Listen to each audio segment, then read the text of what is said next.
Hey everyone, today we are going to be learning how to solve quadratics by factoring. So this is Unit 5, Lesson 3. So we're solving by factoring today, and it's exactly what it sounds like. So you should remember that we've been solving quadratics by graphing so far, and that just means to find your x-intercepts. Well, when we solve by factoring, okay, we're still finding those x-intercepts, if you will, but when you cross the x-axis, what's your y value? Your y value is 0. Okay, so you're going to set the whole function, the whole equation equal to 0. You're going to factor completely, and then you're going to set each factor equal to 0 and solve. And that's called the zero product property. So those steps are written out, what I just read through right there on the screen. So let's go ahead and do some examples. So we've got f of x equals x squared minus 2x minus 3. So we want to solve it by factoring. So what am I going to do? First of all, I'm going to set this equal to 0. And a lot of you probably are going to want to put the 0 on the right-hand side, which is totally fine. But remember, it really doesn't matter. So f of x, sometimes we call that y, right? So, and then we're changing that y value, to what? We're going to change it to 0 because that's when you hit the x-axis, your y value is 0. So now we're just going to factor this. So let's take it back a unit to factoring, okay, and factor this. So some of you are pretty comfortable with the X method and grouping by now.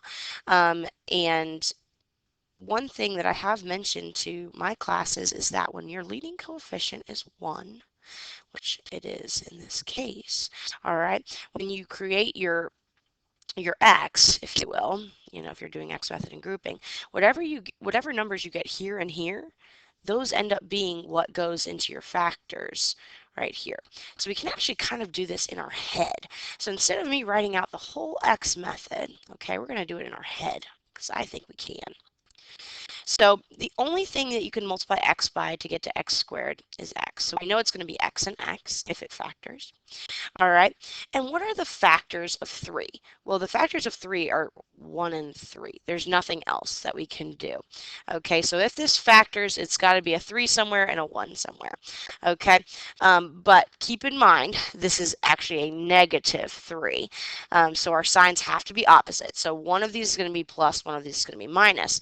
But we want them to combine to get a negative 2x. So that means it's got to be a negative 3 and a positive 1. If you don't believe me, double check my math, right, by just foiling it out.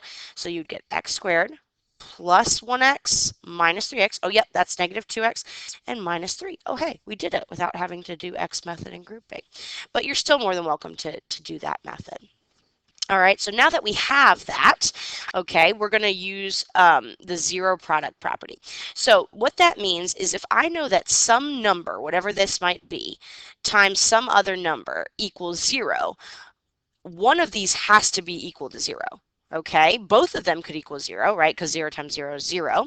But 0 times anything is going to be 0. So we know at least one of them, if not both of them, is going to equal 0. So that's why we take now both of these factors, x minus 3, and we set it equal to 0. X plus 1, we set it equal to 0.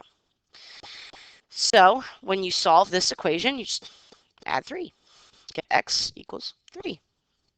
You subtract 1, you get x equals negative 1. So those are our two solutions. X equals negative 1 and 3. There's that in better handwriting. Okay. All right, so here's our next example.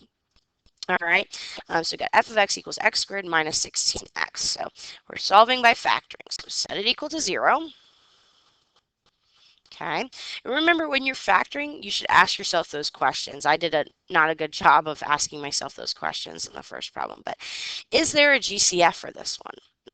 You should be saying to yourself, yeah, my GCF is x. So let's factor out an x, and we're left with x minus 16.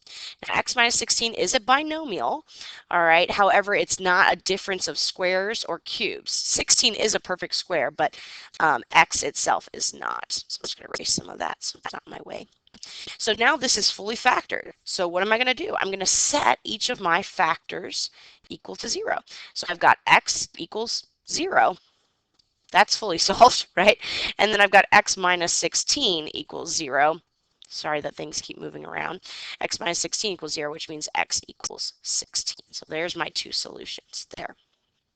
Okay, let's do two more examples here. So the next one, f of x equals x squared minus 16. So x squared minus 16, we're going to set it equal to 0. And then we're going to factor. Well, there's no GCF other than 1. There are two terms, and they are both squares, and it's a difference of squares. So if it had been a plus sign, we couldn't factor it. But since it's a difference of squares, we can. Remember, your difference of squares formula is AB, one's a plus and one's a minus. So my A in this case is x, and my B in this case is 4. Okay, now we're going to set each of those factors equal to 0. Okay, we get x equals negative 4, and then we also get x equals positive 4, right? Because if we set x minus 4 equal to 0, we'll get plus 4. All right, and then the last one is I guess the trickiest one, technically factoring wise, if you want to consider it that way. So first things first, well, actually it's not tricky at all. First things first, you'll notice that this one's different, right? It doesn't have an f of x. It doesn't have everything on the same side. So we've got to get everything on the same side. So I'm just going to subtract 11x from both sides. I want to get all of my x's on the same side. All right, so I'm going to have 2x squared minus 6x, right? 5x minus 11x equals 0. Okay, so now it's equal to 0, which is what we want. So now we factor. My GCF this time is 2x, leaving behind x minus 3. And now I'm going to set each of those factors equal to 0. So 2x equals 0, and x minus 3 equals 0. So I divide by 2, but hey, that's still x equals 0. And I add 3, and that's x equals 3. So those are my two solutions. Okay, so in class we'll do some dry erase practice, but then there's the last bit of the notes here. So we're going to talk about working backwards. So say we're given the solutions, also known as our zeros, and we want to find the function. So to do that, we're going to identify what x equals. So if you see 1, 0, you're going to write it down twice. All right, so if you look at this picture, you'll notice we actually see two distinct zeros, right? One's at x equals negative 2, one's at x equals 4. Okay, then we're going to write the factor of each 0. So do you remember, well, you should remember we just did it moments ago, right? So say I had like x minus 4 equals 0, right? That was one of my factors. I set equal to 0. Well, then we say, okay, well, x equals 4. So what factor caused that to happen? Well, obviously x minus 4 caused it to happen. So there's that factor. What factor caused x equals negative 2 to happen? That's going to be x plus 2. So I write out the factors for each of my zeros. Okay, and then I identify the slope as positive or negative. So if you look at your parabola, is it facing upward or downward? Since it's facing upward, it's positive. Okay, so my A value there is 1. Okay, and then I can just write the whole equation by just multiplying it out. So like we don't normally see it written, sorry that I moved all of that.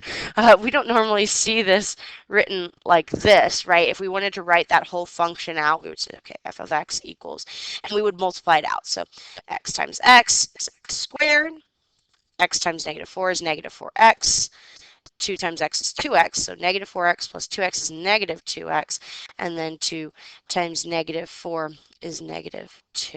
You'll notice that this is in standard form. And that's solving by factoring.